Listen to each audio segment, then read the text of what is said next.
Today on the channel, the time has come. The Warlord unboxed with special guest, my dad.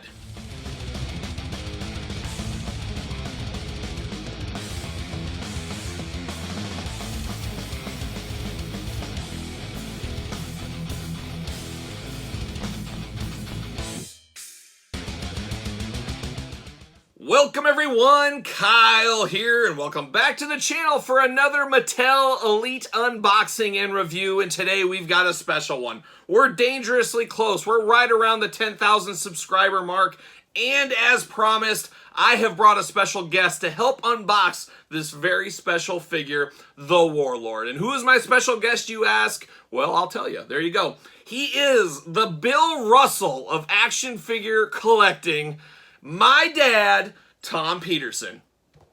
Tom, say hello to everyone. Hey, hello everyone, and thanks for having me on the channel. It's been fun watching this ride, getting close to 10,000 subscribers. Yep. That's congratulations. Thank you. Let's hope for 20,000 right after that. But, yes, I agree. It's been quite a trip down memory lane for those of us that know you. That's right. And my dad, you can say you've been here since the beginning, wouldn't you say? I have been. I feel like he was here from the beginning of my figure collecting. I almost would say that you bought my first action figure, probably. That would be true. You've been a driven man since you were 2 years old. That's right. I haven't messed around. A collector and a man who's focused on the prize for as long as I can remember. That's right. And I always say, I got to thank my dad, because he understood in an early age, even before collector mania of the 90s. Starting lineup, obviously we could do a whole video series on starting lineup discussion and traveling and stuff like that. True. Quite the starting lineup collector here back in the day. But the 90s took it to the next level. That's when you had little Kyle at the Toys R Us store. Dad would sit in the back and Kyle was dead sprint. He was dead sprint to get those lineups. Those were the fun days. What was that lady at Toys R Us? Remember that lady? I do remember. What was her Michelle, name? I believe. Michelle. Yeah. And then she went to the Dollar Tree. I remember seeing her at the Dollar Tree one time. I said, oh, well, she should still be at Toys R Us, but it's a story for another day. But Dad knew at an early age that you gotta get them all. It's like a game of Pokemon, before Pokemon existed. And I remember looking through the G.I. Joes, and, you know, Dad, you always said, even with the wrestling figures, you know, we're gonna get them all eventually. We might as well just get them all right now while they're here. And that was pretty much your motto back in the day. I don't remember that, but it might have been. I remember. And I'd always be good. It seemed to me it was one a week or two a week or something like that. But that's true. That's true. However you remember it, it's your childhood. It sounds better that way, doesn't it? I got all of them. Yeah. But I remember if I was good for the week on Friday, we would go to Toys R Us. And I didn't have to twist your arm. No. And that's the funny thing. With my kids, I got to twist their arm. Hey, let's run to Target. Let's see what they got. And they don't want to go. They want to sit on their iPad. But I was always game for a Toys R Us, Target, Children's Palace. I was always game. I'll go anytime. And I was the master, if you remember. I'm sure you do remember. I was the master as a small kid of the, you know, boy, I sure would like this. I sure would like this. And, oh, how about this one? And my memory, at least, was that you always gave in. You always gave in. And, yeah. Well, I look at it this way. You were a guy that was, like I said, always goal-orientated, always pushing towards some prize, collecting all these different things. But you were never in any trouble. You never gave us any grief at all because you were too focused on what you're collecting and doing. And, laser. You know, it went from 2 years old, He-Man, through G.I. Joe, into wrestling, then your baseball career yourself, and collecting baseball cards and all of that. Yep. Then later Jeeps. Of course, Jeeps. Oh, that's another one, yeah. And then I got to throw in, you know, you started a part-time job at a grocery store at age 14. Yep. And became manager of the department at age 18. Yep. So you were focused on that too. So like I say, never had to worry about you. You were just too driven. I don't think I ever got in trouble one time. Can you think of one time I got in big trouble? I really can't, no. I don't think so. I'm trying to think if I ever got grounded. I think the closest was when you and your friends came home on a Halloween night and you said, you know, one of the people down the street had this bowl on their porch and it said, take one. And you said, kind of stupid, huh, Dad? I didn't ask if you took more than one, but I took the whole thing. That would be the only thing I could remember. And I remember one time there was that same neighbor and he had the bowl and all the candy was gone, so I took the bowl. I said, you gotta take something. I mean, that's the way it goes. But yeah, I don't think I ever caused trouble. And I remember the story. Remember the first X-Men set. This is a little bit off the rails review, as you guys can expect. There's just free flowing here. Remember the first Toy Biz X-Men set? I wanted that so bad, and we had water grass. I think it was a new lawn from our new house. True. New sod. We had watergrass, and it was a hot summer day. I was probably 12 years old, something like that, and I wanted those X-Men figures. And this is the old days where things would be on the pegs. You knew they'd be there. They'd be there on a regular basis. Not today, where if you skip it, you're most likely missing it. I remember saying, Dad, I really need these. And what did you tell me to do? If I wanted those, what did I have to do? I think the offer was a penny a piece. That's exactly what it was. You and your buddy. No, it was just me. Oh, it was just you. It was just me. A penny a piece. So for every watergrass I pulled out of the sod, I got a penny. 1 penny. And I don't know what those were back then. $10 maybe a piece, and there was like 6 in the lineup, so we're looking at $60. I spent like 12 hours out in the yard that day pulling watergrass out. I mean, there was tons of it. I don't know what causes watergrass. He is a lawn garden expert, so you would know what causes that. It's just new sod and thin grass, so... But we're forever in your debt. We've talked about it, every year. So. That's right. And you should see this guy's yard. It's unbelievable. It's one of the most well-manicured lawns I've ever seen in my life. So kudos to you on your lawn. But I pulled every single one, and I remember having one of those old like metal garbage cans full to the brim of this watergrass. And I remember my dad pulling in from work, and I was so excited. Running up to his car. Dad, I got it. Look, I got all these. Let's go through and count them. And I wanted to count every single one. I thought he'd want to count to make sure it was true, because I counted every single one as I did it and had a big tally mark. And you know what you said to me? I'll never forget. I'll take your word for it. I'll take your word for it. He said $60 and I got a whole thing. But we went there, and there they were. There was Juggernaut. There was Apocalypse. There was Wolverine. All the friends were there. So that was a great one. And a great deal for me. That was a great deal. It was a great deal for a hardworking guy like you. Now you're retired, so you got more time to pull watergrass if need be. Although I don't have any. He doesn't have any. His lawn is amazing. We should take a picture and put it in this video. But yeah, you spend most of your time at the golf course these days. You're just living the dream. That's true. Living the dream. I wear a visor. It's permanently attached to my head. He does. Permanently attached, and he's got his drivers and all that kind of stuff. So he's ready to go. But today we're here, like we said. We got a lot of stories. We could go on for days. And maybe we'll do more videos one day. We'll see what happens. If I can convince you. But today is the magical day. The Warlord is finally here. I have been so excited for this figure since the day it was announced. I don't know if anybody on all of YouTube or the planet has championed this figure more than myself. I have wanted this for so long, and to see this announced, it was like a ray of hope in a bleak action figure game, some of the darkness right now. So I was extremely excited. Now this finally starts hitting the pegs, and as you guys see on my Friday figure hunting videos, the Warlord nowhere in my area. None of my stores as we film this have gotten the Warlord. It took Kyle traveling for business, having to go to Old Albert Lee and Owatonna, Minnesota to find the Warlord. I had to leave the state to find the Warlord, and there he was just chilling on the peg. So if you go back, look at my figure hunting video, you can find the exact moment I finally locked eyes with the Warlord, and dare I say it was love at first sight. I'm so excited about this figure. I gotta think this is gonna be in my top 10 figures of the year. You guys know I'm a sucker for face paint. When did I become a sucker for face paint? At a very early age, I believe. Probably late 80s or early 90s. Late 80s is about right. Ultimate Warrior Madness, when he started coming, that's just changed my life, as we all know on this channel. And the Warlord got moved into that, and I absolutely loved the Warlord. I loved the powers of paint. Of course, the Legion of Doom Road Warriors as well, but big jacked up dude, face paint, hey, guess what? Sign me up all day long. And my dad, also not the biggest wrestling fan in the world. You wouldn't say you casual wrestling fan. You liked your NBA basketball, Boston Celtics, of course. That's why he's the Bill Russell of action figure collecting, and I'm the Larry Bird of action figure collecting. And I haven't watched basketball since Larry retired. That's right, and most of us too. I used to love watching the NBA games back in the day too, but it's just not the same anymore. No, it isn't. Just not the same. No. But you fell in love with the Warlord, kind of. Who was the first wrestler you remember? Way back, when you were a kid even. What was the first wrestling? Probably the first wrestlers I actually met in person, I believe it was Reggie Parks, Doug Gilbert, and Iron Mike DiBiase. Doug Gilbert, father of Eddie Gilbert, I believe. I didn't know that one. I knew the other two. Now, do you want to share this story? Do you want to throw Iron Mike and Reggie Parks under the bus right now? I think, well... Here we go! I didn't have tickets to get in. It was in our local community coliseum. And so... a couple of the wrestling handlers or whatever came out and asked a couple of us, would you like to sell pictures to the crowd of our wrestlers, and they'll pay you for it. And what age were you at this time? I would say 14 maybe, something like that.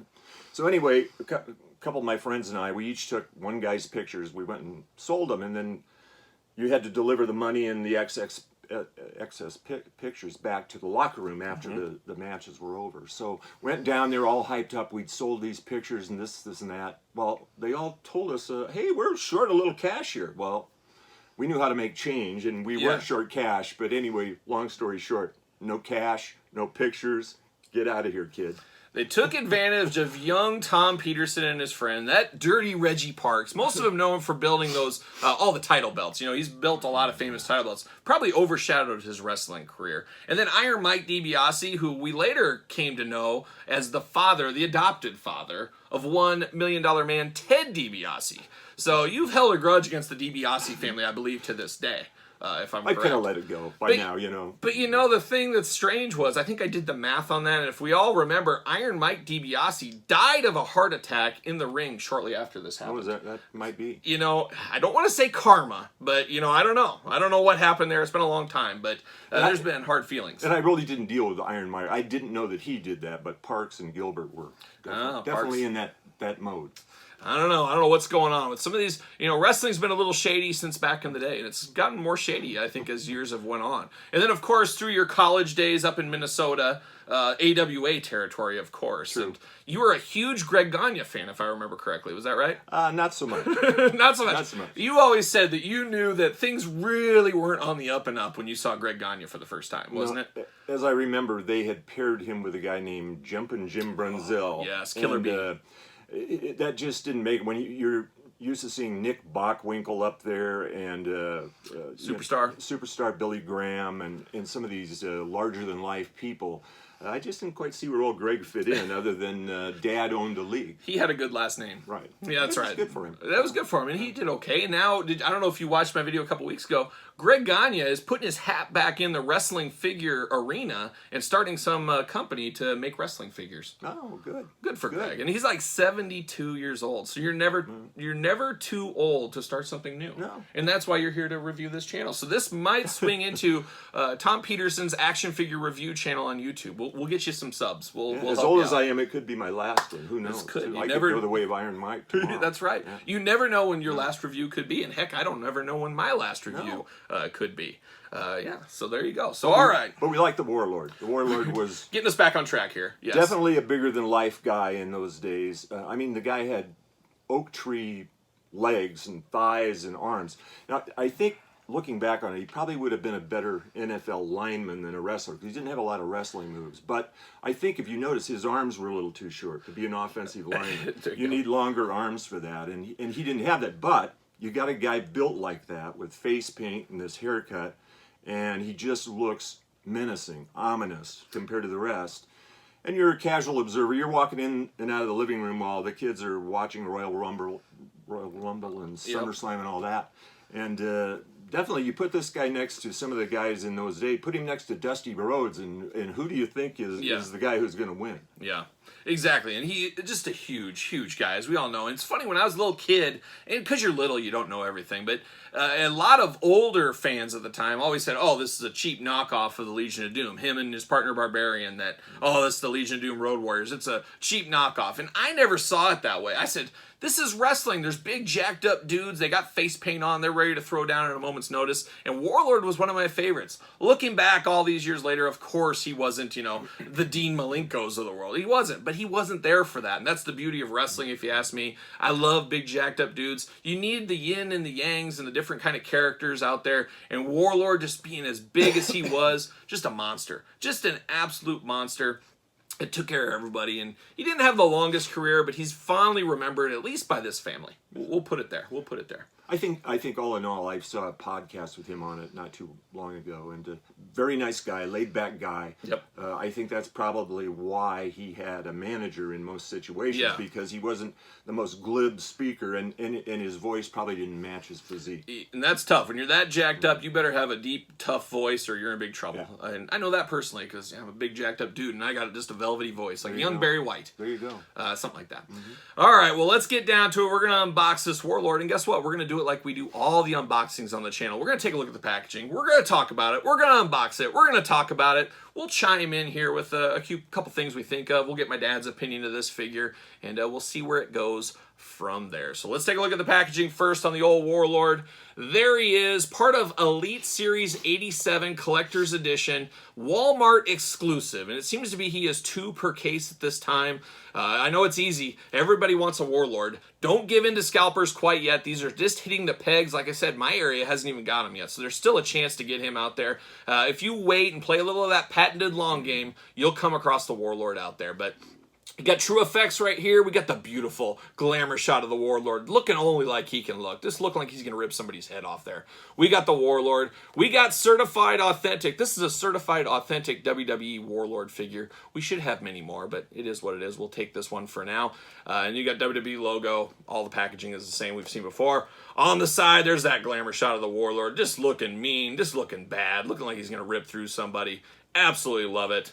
And on the side, glamour shot of him in the ring, Elite logo at the bottom, of course, and the bottom, all the warnings that nobody really cares about. So there it is. I don't see any paint imperfections on this. Just looks like the Warlord, huh? Looks very good. It looks good. I love the extra attention to detail from the old Jax days. We'll do a little bit of comparison. We'll talk a little comparison here in a little bit, but let's get this out of the package here. Let's open this Warlord and see what's going on. Got that beautiful blue background. We've talked about that before. I absolutely love that. And we'll give this the old see you later. We're going to go long. We're going to go long. See you later. Get out of here. I've been see you later in since the He-Man days, I believe, right?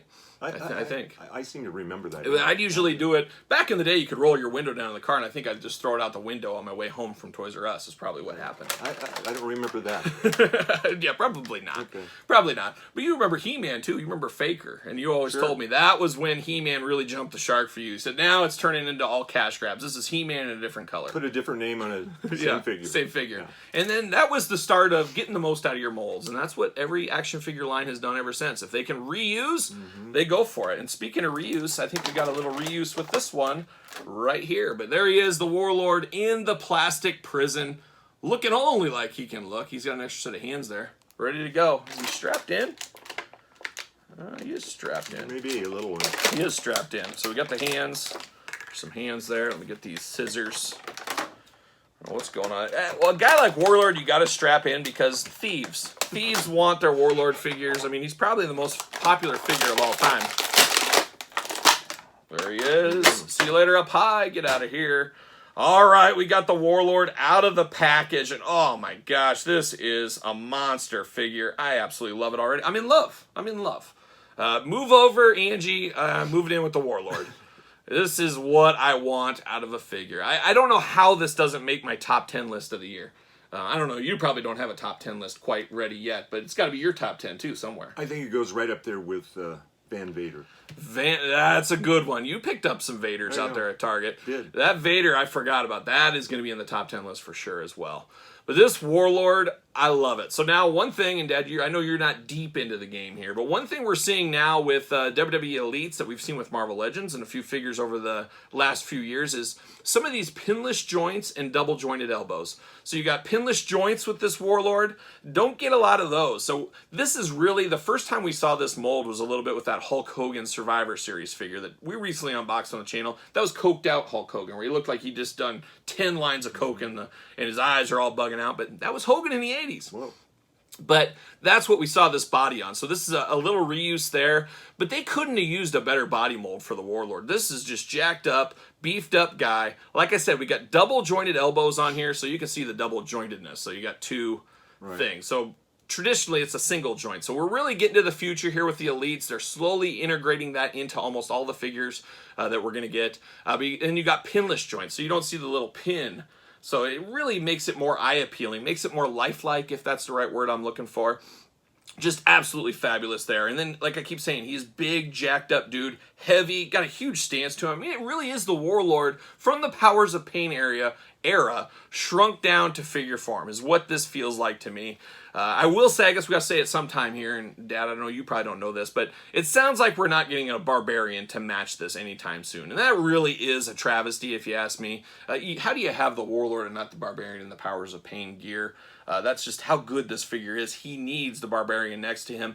The problem is Barbarian isn't signed, so they can't make figures of him. And I do give Mattel credit because they said, you know what, Warlord, we're not going to be able to make figures of him forever. We better get this out while we can. Maybe 2 years from now, Barbarian is signed, we'll get a Barbarian figure.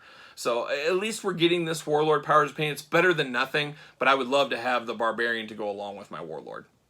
Everybody needs a Barbarian. And you knew the Barbarian too, of course. Sure did. You bet. But the Warlord was the one that really caught your eye. And he actually caught my eyes too. But Barbarian probably had a bigger, better career. If we got to call a spade sometime. He had a longer career. Right. Now this on the side of the pants here, you got Warlord. Beautiful, beautiful looking Warlord here on the side. But on the side, look at this one. You see this? It says, Wear of Pain. So we're missing the P-O.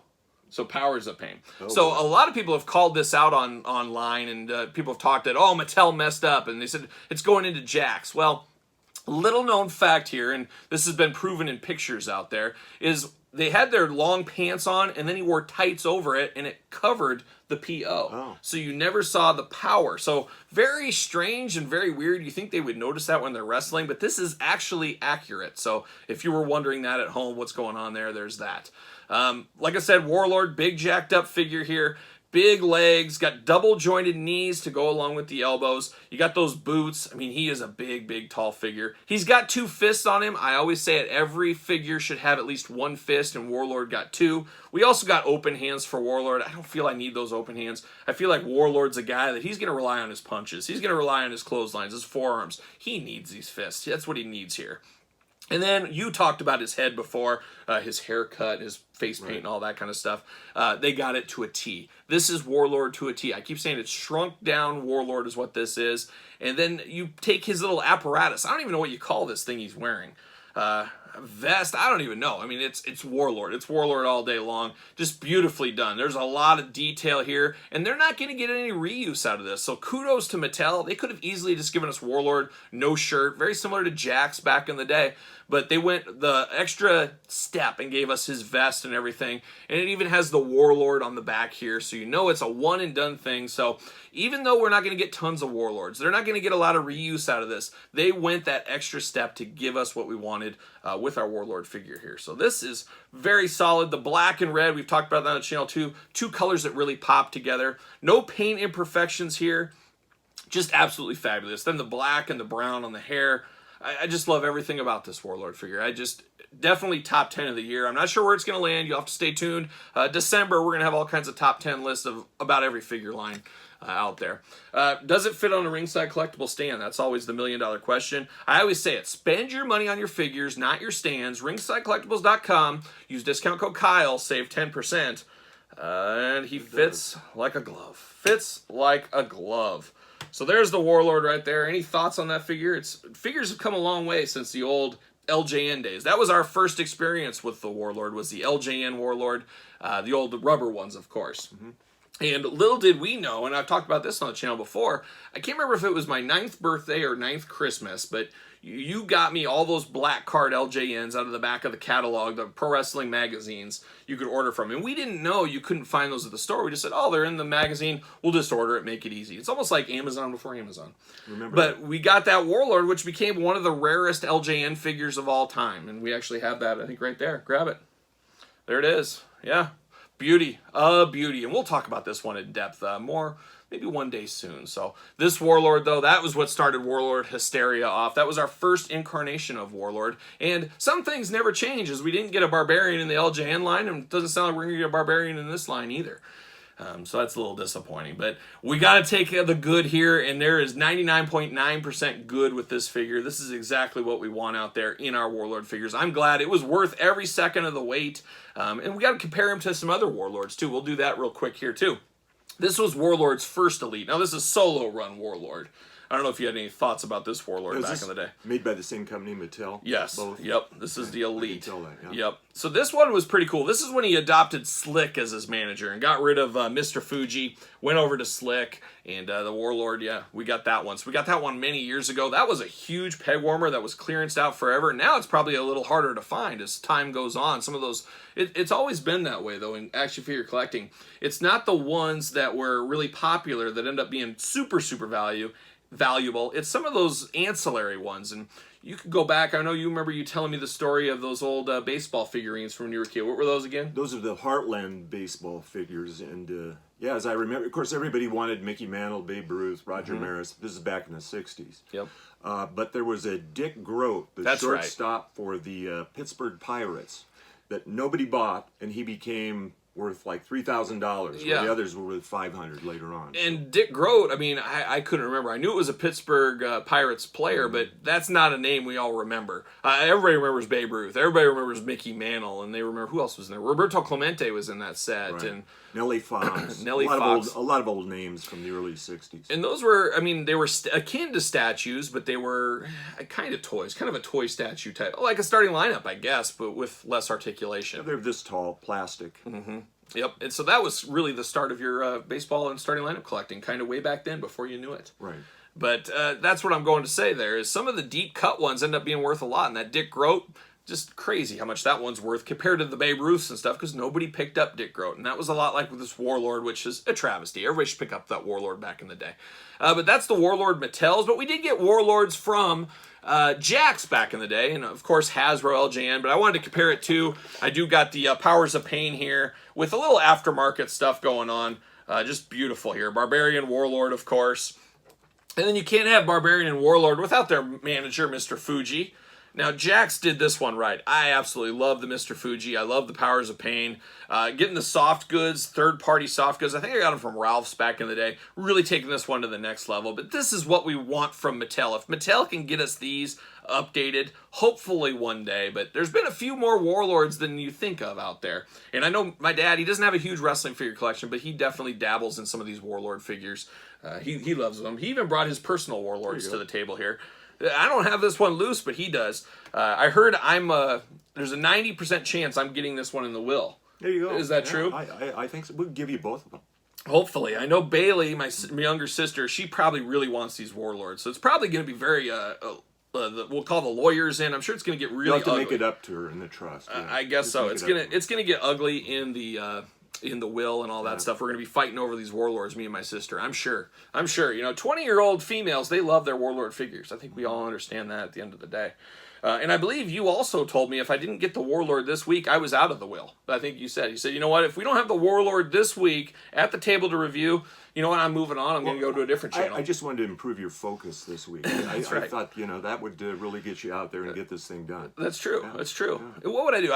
He used to give me the compass. He's never steered me wrong with his advice. I always tell Angie, I said, you know, if we don't know an answer to something, we better call my dad, because he's actually never been wrong on anything he's told me. And I don't know how many times I've had to call him on business-related questions from your old days as a CEO, doing all your big things back in the day. So I can pick your brain. It's nice to have your brain to be able to be picked on my problems at the office. And what would you do in this case? So it's nice to have a sounding board that's going to steer you right. I was really Google before Google was invented. He really was. Really was and still is. And he lives just around the corner. So that's kind of nice too. I can walk over if one of the Jeeps breaks down, which we've had in the past where you've had to pick me up when one of my old Jeeps broke down.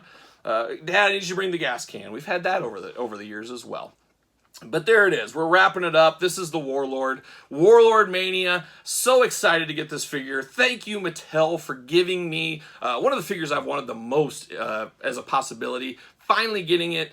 Maybe 2021 isn't so bad after all. I don't know. And I got to thank my dad for coming on here. I know he didn't really want to do it, but he said, you know what? If you're around 10,000 subscribers, I'll do it for you. You know, I don't get out of bed unless somebody has about 10,000 subscribers. So, we were thinking about doing these earlier and stuff, but he just wouldn't do it. I don't blame you. I guess I would have done the same thing. It's, once again, he's always right. He's always right. So there it is. Any last thoughts on the Warlord from you? No, I think they're fine. I'd point out I like these a little bit better, because one thing about the Warlord, he did have a long face, longer neck, probably than what Mattel is portraying, but they're all good. Love them all. That is a great thing that I didn't think of here. He is missing a neck on this one a little bit. And he does have a neck on this one. And, I love Jakks. I don't know if there's somebody that loves the Jakks Classic Superstars line more than me. I don't know if you see every Tuesday I do a Jakks Classic Superstars deep dive and review. Yeah. Every Tuesday. Wouldn't miss it. And we've talked to you. You can't miss it. You can't miss it. And you're exactly right, though. Some people probably shame these and say, oh, they're not very good, but I love this just because it's so modern and it's so new. The coat is definitely amazing. But he's exactly right on that neck on this one. Warlord is missing a neck on here. So that's a good, astute point of view right there. They're all strong. They're all strong. And we're going to do a top 5 Warlord countdown here on the channel. Before you know it, we got to really dissect some of these, and we'll get to it. But there it is. That's the Warlord from Elite Series 87 Collectors Edition, the Walmart exclusive. Dad, thanks for coming on the channel. And for you guys out there, make sure you like, comment, subscribe, all that kind of stuff we tell you all the time. Follow me on social media at SirPaul64 on Twitter, _Kyle_Peterson on Instagram, and of course, ProWrestlingTees.com. Buy your very own Kyle Peterson t-shirt. You know, my dad was about the first person to buy one of those shirts. Just supporting it. He might wear it only to mow the yard, but hey, it's a start. It's a start. So there it is. Dad, thank you for coming on the channel. Really appreciate it. I hope you enjoyed this one, and maybe we'll have you back one of these days. Maybe we'll do a Q&A video. We can talk about all the old figure hunts of the day. We could talk about the old Rhino hunt, the old starting lineup hunts, conventions. There's a lot we could unpack one of these days. So we'll see. We'll see what the future holds, but there it is. So for my dad and the Warlord, I'm Kyle. See you guys all real soon.